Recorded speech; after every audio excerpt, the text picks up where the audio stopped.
Welcome to Buckmore Park in Kent for round 2 of the Stevenage Sheet Metal Super 1 Rotax and Honda Cadet British Karting Championships, a British championship with international appeal, attracting drivers from around the world.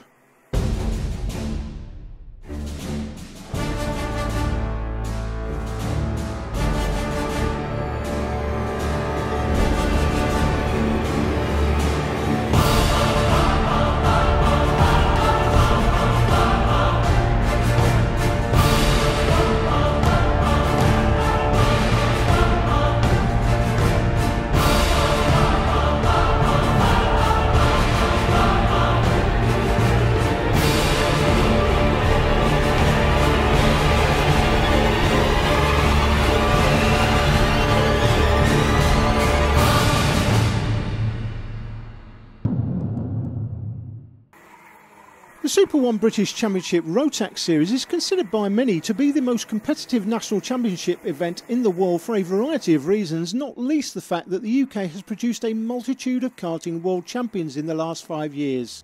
Earlier, I caught up with some of the international drivers competing this weekend and asked them what it is about Super 1 that attracted them to make the long trip to compete.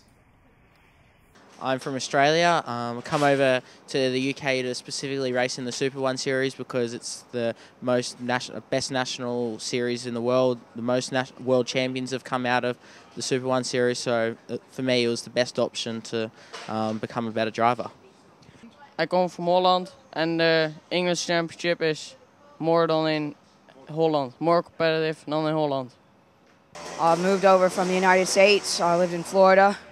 And I'm here racing in the British Championships for Super 1 because the English drivers are very, very competitive and they're the best in the world at karting and in my class right now. Well, I'm from Holland. I come here about 8 times a year for all the Super 1 races. And I come here because Super 1 is, I think, the toughest championship in Europe, except for the Euromax. And all of the hard and good drivers are here, and I also drive in an English team, and I think that this is the best way to learn driving. Good. I come from Paris in France, and I come here because the Super 1 Championship are the best championship in the world. The best drivers are here, and I want to learn all of I can. I race here because it's one of the best series in the world, and it's the level here is really high, and yeah, it's overall really hard to race here. But both my parents are Nigerian, so that's why I'm using the Nigerian flag in my racing.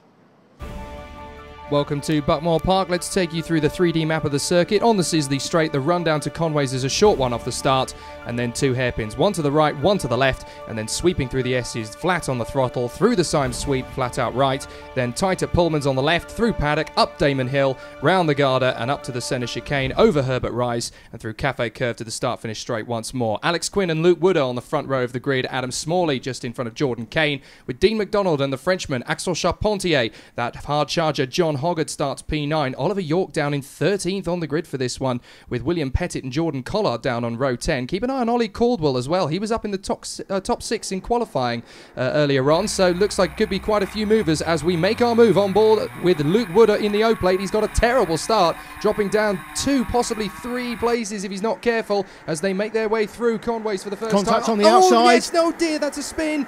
76, Gerard's been caught out on the outside. He's collected 3 other drivers. Oh dear, that's Jordan, that's Jack Young who's gone with him. So is Michael McPherson, desperately trying to recover. Phillips as well, 97, is involved. Well, it does happen occasionally at Buckmore Park. Things just get a little bit too tight for the racers. Dean McDonald we're on board with now in the 11.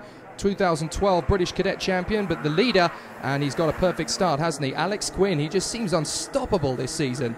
We're on board with Luke Wooder, of course. Dean McDonald in front of Wooder. There he is, the 11 kart. He is the championship leader coming into this round, but it's Alex Quinn that has the lead, and Alex Quinn has had a fantastic move into this mini-max class from cadets last season, going particularly well. Nice move up the order there from Jonathan Hoggard, who seems to have dropped a long way down. I wonder if he just got caught out at the start. He's had a bad start. Jordan Kane's the leader, the 13 plate now. He's taken the lead out of the shot of the camera. So Jordan Kane leads it, the 13 kart. Yeah, 88 kart just flashed through the picture. It's Axel Charpentier from Paris in France. He was a Rotax Grand Final winner in 2011 and Spanish champion in the Rotax Challenge in 2012. Oh, we got contact. That's Lamb and Turner, and Ed Hack in the 49 had nowhere to go but just to take avoiding action round the outside. Talk about save of the season. Just about managed to get away with that one, but the battle really is raging for Jordan Kane, the Bognor Regis lad who leads the way. Quinn is on his tail. Adam Smalley is right in there in third position ahead of the 11 of McDonald, who is still pushing hard. We're on board with Luke Wooder, who is at the back of this 5-cart train, and once again great action in this category. Minimax has done it again. 5 carts battling for victory as they make their way through Pullmans on the run to Paddock Bend. Yeah, can I just say, Jordan Kane from Bognor Regis. I went to Bognor Regis on holiday when I was a child, Jake. 2 Buckmans. Oh, fair enough. I suppose that's probably where he started his karting career, Probably perhaps. did. But Jordan Kane certainly having a tough job of it here as he defends from Quinn. Goodness me, holding the inside line beautifully there. He's got every right to hold his line to defend. Here comes a move for third. Yep, Second, Smalley's going to get through. So too is McDonald. Is he? No, Quinn's going to fight it for the inside of the next hairpin, and he manages to hold on. But I think Wooder has got through into 4th place. Yes, he has. And we're on board now with the O-Plate. The British Open champion for 2014, Luke Wooder, as he chases down Alex Quinn, who is down to 3rd position, and he's not going to want to sit there for long. No, he's not. Quinn led this one early. Kane took it and then, in fact, has it back now, doesn't he? So and Wooder's got through. Wooder has got past Quinn, and now it looks like Dean McDonald is going to try and do the same thing, but he hasn't quite got enough to make it through. On the run to the centre chicane through the Cafe Curve, he hasn't quite been able to stick his nose in there, and that's dropped him back towards the fight for 6th position. So the field has suddenly spread a little bit as a result of that move. Alex Quinn dropping backwards, isn't he? He was leading this early, went to 4th place now, moved for up in the hairpin as places are exchanged through the field. They, as you say, Jake, they are pretty spread out now. Well, it's a textbook overtaking manoeuvre into that first right-hand hairpin. We see it all the time at Buckmore Park, and those hairpins really do generate great overtaking moves as drivers see a gap and go for it. And they learn their craft beautifully. Adam Smalley still trying to close in on Jordan Kane, and now we've got a great little battle developing for the men in 6th place. That's Sam Pooley and Tom Bailey closing their way forward as they try to get onto the tail of the leading battle. They are sweeping through Conways once again into the right hand of the hairpin. Get this one right and you've got it nicely lined up for the left-hander into the inside line, and still Quinn is hassling Wooder. He is getting really frustrated sitting back in 4th place. Through the S's one more time, downside sweep, the cart sweep through this static camera position here. Great shots, you can pick out your favourite drivers. And once again through Paddock as they make their way up Damon Hill, through the Garda and into the centre chicane. Through the left, sweep it out nicely, not too much curb. You want to build momentum, but you don't want to get too much onto the marbles, and it's very easy to do if you don't line it up right. And it looks like Quinn's sized up Wooder for the move on the inside. Textbook, absolutely beautiful. Up to the hairpin. You can see Dean McDonald there, he's lost some time on the others, so he's back in 5th place and got plenty of work to do to get back to the lead positions. The rest of the cart stream up through the hairpin, through the S's one more time. Looks to me that 2 men on the march looking through the time screens. Oliver York has made up a few places, and so too has Jordan Collard. Of course, the surname Collard will be familiar to those of you who watch the British Touring Car Championship. Jordan is the younger son, of course, and up the inside goes Adam Smalley. He made that one look easy. He just caught him absolutely napping. Jordan Kane I don't think he made that move very late, did Adam Smalley, to try and make the move. And Kane, look, he's not going to try, and he's not going to fend him off. He's going to go straight for it, and Quinn's going to try and get through both of them. Is Quinn going to go for the inside? Oh, fantastic Beautiful move from Alex Quinn. He saw them battling and went, right, this is my moment. I'm going to go for it. And that is how you take the lead in a Minimax race. Yeah, and Wooder's back into 3rd place. Alex Quinn from Camelford in Cornwall, 2013 British Open, Little Green Man and Kart Masters Grand Prix champion in his cadet days. I say his cadet days, that was just last year. Made a fantastic transition to Minimax this season. And in fact, if you think about it, Jake, Oliver York was the champion in the 2 cadet classes last year. He's just going through the picture there, the 27 kart. But it seems to be Alex Quinn who's made the better transition of the 2. Oliver did swap teams. He was in Coles, he went to Strawberry and then came back to Coles. I'm not sure that helped him, to be honest. Right. Race highlights. So a few more of the best bits of the action. This is how Luke Wooder made his way up to 2nd on Jordan Kane. Another textbook move at the Garda, and Smalley very nearly went through to join him. Then we watched Smalley make his move past Jordan Kane, who slowly now is doing a bit of an Alex Quinn, falling backwards through the field.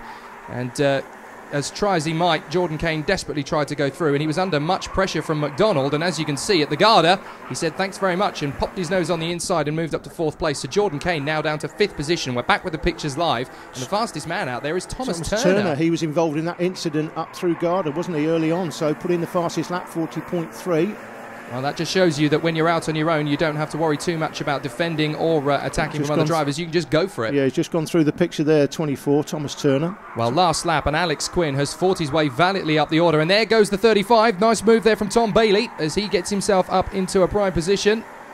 But, Alex Quinn looks like he's going to take a comfortable win here in the end. He's had a bit of work to do though, Jake, hasn't he? He was leading early on, down to 4th. Has. Luke Wood in the O-plate has pushed him all the way. There's a green flag waving there. That would suggest that there's been an off somewhere further back. Contact, 35. Oh, it's Jordan Kane, 13's involved with Tom Bailey. Oh my word, they were out battling. Out of shot of the cameras. Yeah, they were battling for about 5th or 6th place in that one. So both of them out on the sidelines. What a disaster. But the checkered flag is going to come out then as he comes over Cafe Curve. Very nice move for Alex Quinn throughout the race, and he takes the victory in the Minimax in fine style. Wood a 2nd, Smalley 3rd. Great battling all the way to the finish line. After the race, Alan caught up with the top 3. Adam started 3rd, finished 3rd. You happy with your weekend's work? Yeah, we didn't have much pace on Friday, and then we found the problems, and then today just the start of the race was all right, got off to a good start, and then started battling midway through the race, and then managed to get a gap, looked over my shoulder and just kept it together. And I'd like to thank my mum and dad for all the support, KR Sport and Cream Racing Engines. Thanks. Luke, 2nd to 2nd effectively, just didn't quite have the pace of Alex, did you, in the end? No, it was quite a big gap and couldn't really close it in, but I'm really happy. I got loads of points and hopefully next time we'll do one better. It's been an excellent weekend, just to top off from like other races like in Europe at the beginning of the year, 4th in the championship, so it's great out there as well. So the championship standings look like this. Dean McDonald, Mr. Consistency, stays top of the table. His 4th place good enough to keep that lead over Alex Quinn, with Sam Pooley, Luke Wooder, Adam Smalley and the young gun John Hoggard chasing. Post-race, Axel Charpentier and Jordan Kane both excluded for driving standards, but it's Quinn in for the win. Back for more race action after the break.